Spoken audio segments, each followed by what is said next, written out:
and commerce major in MMG and also finished his MBA at De La Salle University, Manila. He has a professional experience in 17 years in healthcare, advertising, sales, and marketing management experience in healthcare industry, particularly consumer healthcare prescription, from both local and multinational corporation. He also has an experience in sales, accounts management, and brand management. Currently, he is the Chief Operating Officer of Total Nutrition Corporation, the exclusive Philippine franchise of GNC world-leading supplements retailer and market leader in sports nutrition. TNC is a subsidiary of TAO Corporation. He is married and he has 2 children. To talk about brand management, let us all welcome our first speaker for this morning, Mr. Julian P. Segovia. Alright, good morning everyone. Patayin na lang ako dito para medyo hindi masyado formal. No? The last time I was here was like a decade ago. The tuition then was 10,000 pesos per sem. Magkano ba ngayon yung tuition ngayon sa PASA? 60. Oh, hindi talaga. Okay, anyway, the task at hand is to talk about brand management in 20 minutes. No? And that's very difficult. So, let's get to it. Right? Alright, when it comes to brand management, you have to remember 3 maps. No? The first map I'm showing you is basically what we call the customer journey when you purchase a product. Brand management basically is everywhere. Whenever you purchase a product, no, there's a brand manager behind it that sells it to you. So when you're talking about brand, no, first you get engaged, your interest is heightened about a particular product, then you decide to buy it. When you buy it, you use it. When you're happy with it or you're not satisfied with it, you basically share it. No? You share it to social media, share it to your friends, and basically complete the purchase. No? When you repurchase again or move to another competitor. When it comes to brand management, based on Wikipedia, this is the definition. No? It's basically a communication, no, between the customer and the marketer about the features and benefits of a brand. And when it comes to communication, good relationship is essential when you want to communicate your product to a target market. But that's Wikipedia. No? In a different book, no? Next slide, please. The product manager's desk reference. It's basically a holistic business management process of a product. It was mentioned earlier by Melissa that when you talk about marketing, it's basically one of those few professions where you self-actualize, where your concepts and ideas come to life. And when it comes into brand management, that's exactly it. It's not really a boring job. Because every time you always think about ideas that you want to execute and bring to life. No? So when it comes to brand management, you basically look at the product or invent a product up to the point when that product becomes obsolete. And that's the whole brand management process. Second map. Next slide, please. Sorry, hindi pa pala map. No? Based on history, ito yung historical evidence on how brand management started. It actually started in P&G. No? A lot of you, when you graduate, you guys will be applying in P&G, and P&G holds this distinction of being the first company to introduce brand management in the corporate world. It came about because a manager was kind of disappointed because Camay, familiar ba kayo sa Camay na soap?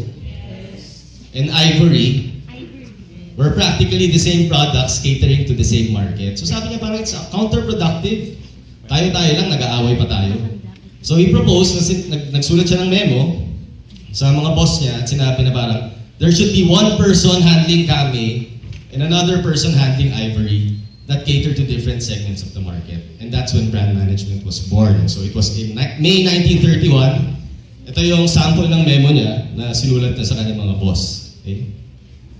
Alright, next slide. So sa second map, we're talking about the product life cycle. Na-encounter nyo na ba ito sa class? Yes. Okay, this is the second map. And basically, you're familiar with it. I just illustrated it with video gaming consoles. No?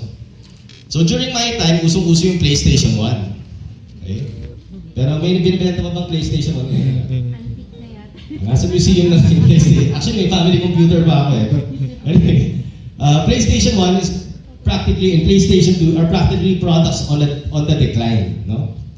If you look at the PlayStation 3, medyo mature na siya. And recently, Sony introduced PlayStation 4, which is basically on the growth stage. No? And someone behind Sony's product development team is already developing a PlayStation 5 to be introduced in the market soon. Okay? So we're talking about tech products. Next slide, please. Yan yung PlayStation 5. A prototype pa lang. Okay. Okay, my favorite product, ito, beer. Last Thursday to. When it comes to beer, this is not a technology-based product. No? But if you recall, sino dito na familiar sa Strong Ice? Wala? Strong Ice, no? Yung Strong Ice is a product that's practically no longer available in the market. 11:30 na pala. But if you look at the mature products, which is Pale, San Miguel Pale Pilsen, it's been there since the 1800s. No? San Mig Light launched in 1996 and still going strong. Then you see some of the newer ones, no? Yung flavored beer. And just recently they launched San Mig Zero, which is the zero-calorie beer, which is basically a product also on the rise, no? So if you're the brand manager of San Miguel, saan mo gusto? Anong product yung gusto mo i-handle? Zero. Alin? Zero or Pale? Asang tubig. Actually, you'd want to be into that place, no? Between the growth and the maturity phase, no? And also in the product life cycle, you'll also notice that the most sensitive life stage of a product is basically the introductory phase, no? Kasi this is the phase where the product would either make it or break it in the market. And it's the most expensive one. Because you have to invest a lot in ad and promo to communicate your product to the market. Okay? Next slide. So that's the second map, no? Third map. During my stint in the multinational company, no, my mentor gave me this brand wheel. No? Tapos she was giving me this pep talk about how to re-engineer the product. No? So based on this brand wheel, which is also P&G discipline, no? They were talking about how you could re-engineer your product using distribution, targeting product, contact points, packaging, etc., etc. So even if you're handling a product in decline, you could re-engineer that product to go back to the introductory phase. Case in point, in the previous slide, I showed you beer. No? You've seen the Strong Ice, you've seen San Mig Light, etc., etc. But in reality, the core product is just Pale Pilsen. Diba? Pale Pilsen, was re-engineered. They came out with a different formulation and made it a light beer. But it became a separate product. Then they came out with a formulation with a stronger alcohol content. So they changed the product as well. No? You can also change the product not in terms of formulation but also how it is available. So kunwari yung beer binibenta sa bar, baka gusto mo magbenta ng beer sa hospital, di ba? Magbenta ka ng beer sa mga funeral parlor. That's one of the distribution points you could change when you're handling a product. So there are a lot of possibilities when you're handling a brand and how to bring it back to life even if it's in the decline phase. Okay, next slide. Okay, yun na yung theory, no? So I divided my presentation into two parts, no? Theory and practical application. So when you graduate, no? And I'll be sharing my story on how I came about to where I am today, no? When you graduate, you always have this idealistic vision about, okay, I will change the industry with my De La Salle knowledge, no? But in reality, parang mahirap, no? Anyway, next slide. Okay, ito yung picture ko noong ID94. Okay? Totoy na totoy pa, di ba? Ayan yung graduation picture ko pa. Okay? Actually, I came about marketing kasi I really don't know what course to take. No? Hindi ko alam kung anong course to take. And by default, you always have to go through a management course.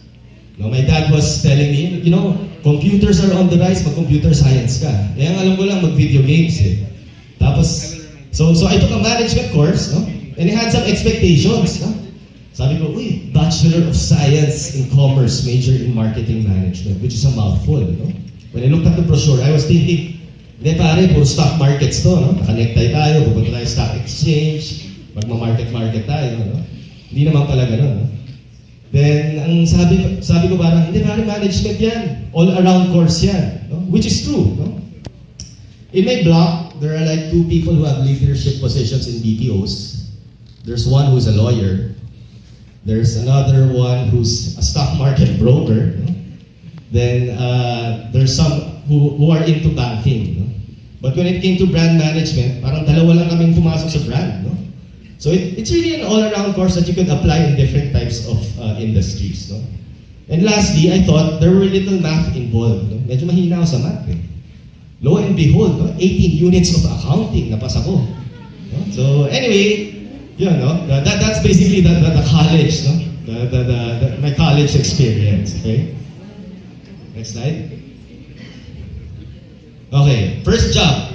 Sabi ko, I live in Quezon City, no? And I commute all the way to LaSalle Taft without the MRT before. So you could imagine that 2-hour jeepney ride, no? From Quezon City all the way to Taft, no? So sabi ko, when I look for a job, gusto ko Quezon City lang. Ayoko na umabot ng Makati, no? So sabi ko, parang, yung first job that came to me, no? Was a small events agency. And when you work in an agency, you're practically exposed to different types of industries, which is good. No? You get to know more people. No? You interface with a lot of brand managers. No? But in an agency setup, basically your main objective is to keep the client happy. No? Whether it's a project or an ad execution, always keep the client happy. And being a new graduate, sabi ko parang, pag naging interface ako sa brand, sabi ko parang mas magaling pa ako dito sa brand manager na to eh. You always have that conception being a fresh grad, no? Then, one of the challenges also, when you finish a project, no? That's it, no? Parang you have little accountability on the effect of that project to the client's brand, no? So sometimes I would call up a client and ask him na parang, Sir, ano effect ng ng project natin? Tapos siya parang, sorry, confidential yun eh. So parang it was sort of medyo nakakabitin, no? You launch a good event, no? Tapos at the end of the day, after that event, you had no idea if it succeeded or it failed. No? So I decided, I wanted to go into brand para may continuity when I handle a brand, no? So next slide. I was able to find a job in Pascual Laboratories, which is the second biggest local pharmaceutical company in the Philippines. No? And I got the assistant product manager position without MedRep experience. So a lot of people frowned on that fact. No? Na parang, hindi pa naman nag-MedRep yan, middle manager na. No? So I had to really study. No? I was handling prescription products. No? I had to study the science behind the product. When you take an antibiotic, I had to understand how that antibiotic works to kill the bacteria in your body. Ganun ka-deep yung knowledge, no? And it was basically commodity marketing. Because yung Pascual is not really a research-based company, no? They only come out with a me-too product and priced it lower. Okay? And being a regulated product, you can do a lot of sexy advertising, TV commercial, print ads. It's basically relationship marketing with doctors who have the most patients. No? Parang you have medical representatives who talk to them and promote the product to them so they would prescribe it. So it was sort of a good learning experience for me because I was able to meet different types of characters. No? You become a good judge of character when you meet different people. Alam mo kung introvert siya, extrovert, alam mo kung linalandi ka lang niya, alam mo kung bibili lang siya, no? That's a good experience for me.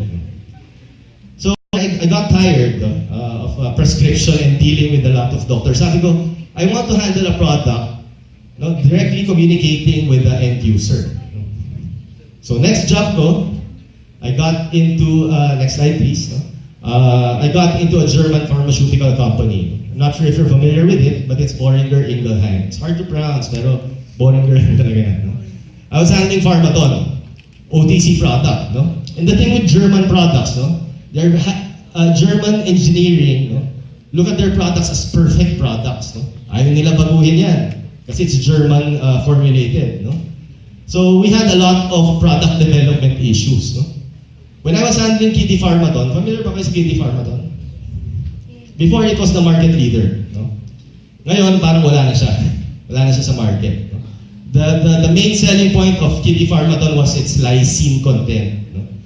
During my time, lumalabas na si Cherifer, which is selling CGF, chlorella growth factor, taurine. Pero yung Kitty Pharmaton, stay put lang siya. Lysine lang yung selling point natin. No?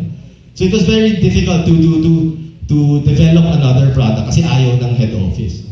And you get to work with regional teams. Being a multinational, we were clustered with the Southeast Asian group. Medyo may parang internal competition. No? Mas magaling ba yung Philippines kaysa sa Vietnam? Mas magaling ba yung Philippines kaysa sa Singapore? Etc. etc. And fortunately, during my stint, the ad campaign of the Philippines was actually used for Southeast Asia. No? Yun yung maganda doon. But lo and behold again, not necessarily, parang the campaign that you have for the Philippines doesn't necessarily apply to Singapore and Malaysia, etc. Okay? And we were heavy on market research, being a consumer product. Every move, we had to do a lot of focus group discussions, we had to do a lot of market research to really determine how the effect of our ad campaigns to the consumer. And since I was handling Kiddie Pharmaton, no? Parang it was already in the decline phase. No? So medyo nawawalan na ng konting aksyon. Sabi ko parang boring na yata dito. No? And I got an opportunity, no, to go back. Next slide please. I was invited by my former boss, no, to go back to Pascual Lab. No? And Pascual was undergoing a huge revolution. No? They employed a lot of multinational people.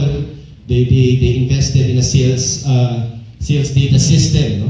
And dito ko na-appreciate the importance of the sales data that's being given to you. No? Makikita mo yung pinakabenta ng isang product sa pinakamaliit na drugstore sa Maguindanao. And you had to analyze all that. No? And the importance also of profit. No? We all think about brand management as advertising, sales, ganyan. No? But at the end of the day, your boss only looks at the profit your brand gives to the company. Pag hindi kumikita yan, hindi nababayaran yung sweldo nyo. And another thing, no? When you go into brand, you have to understand the politics behind it. There are sales teams that carry your brand, and they're carrying multiple other brands from the same company. And you have to always get their buy-in when you launch a product, no? Or launch a campaign. No? Kailangan yung mga sales teams preferred yung campaign mo over the other brand manager's campaign. Because if they don't get if they don't give you your buy-in, you know, your product is only halfway there. So you get to learn that as you go along. And currently, I joined GNC. And the thing with GNC, it's basically a lifestyle brand. We all know that GNC is an expensive product. No? But the good thing about this is, when you talk about sports nutrition, we practically own the sports nutrition market. No?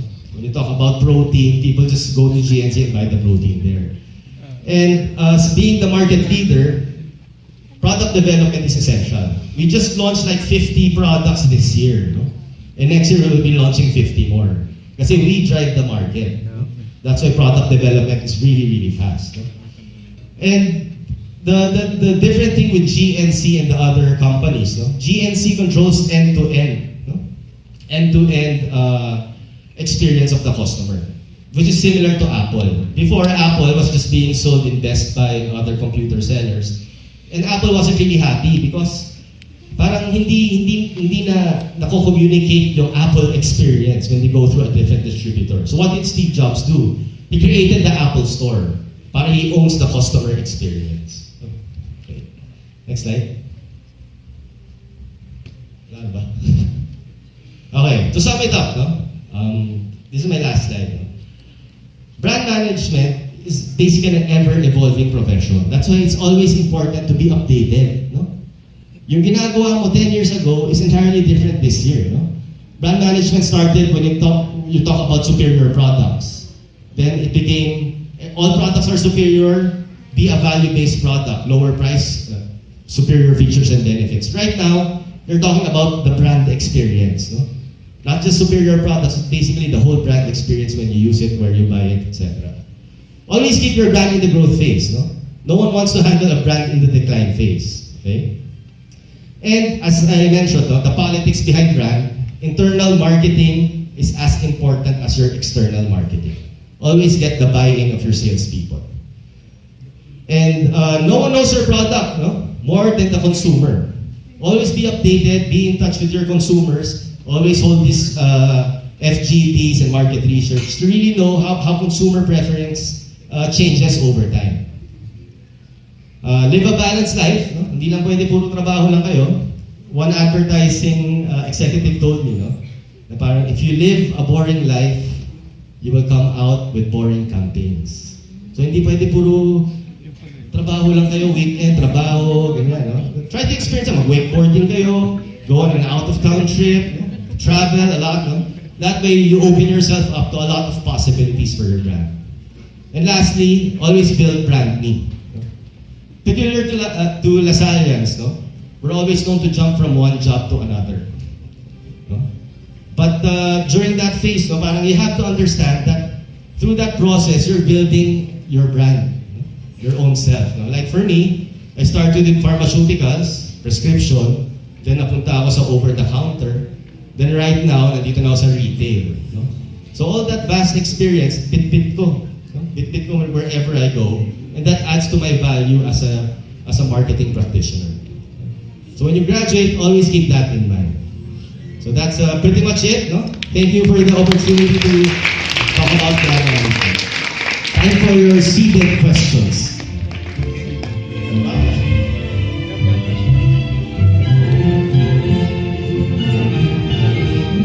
Okay, this time.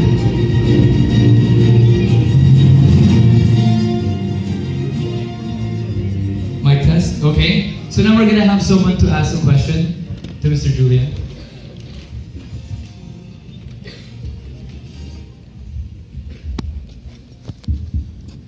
So, good morning. And my question is, you mentioned something about brand management. You work on something until it becomes obsolete. Yes. So, what does that mean for you? Well, you don't really work on something until it becomes obsolete. You actually work to prevent it from being obsolete. You know? As a brand manager, you always want your product to be in that happy place. No? So sometimes, no, market dictates, like if you're handling a technological product, like PlayStation 1 for example, the best way to really evolve your brand is to come out with a better console. No? So as a brand manager, you guide your brand through this process. No? Sometimes products fail, sometimes they succeed, and that's all part of the experience. No? That's all part of the experience. No brand manager has launched 100% successful brands. Even the top companies, no? They launch products, tapos parang sometimes they fail, sometimes they succeed. And all that's all part of the experience, no?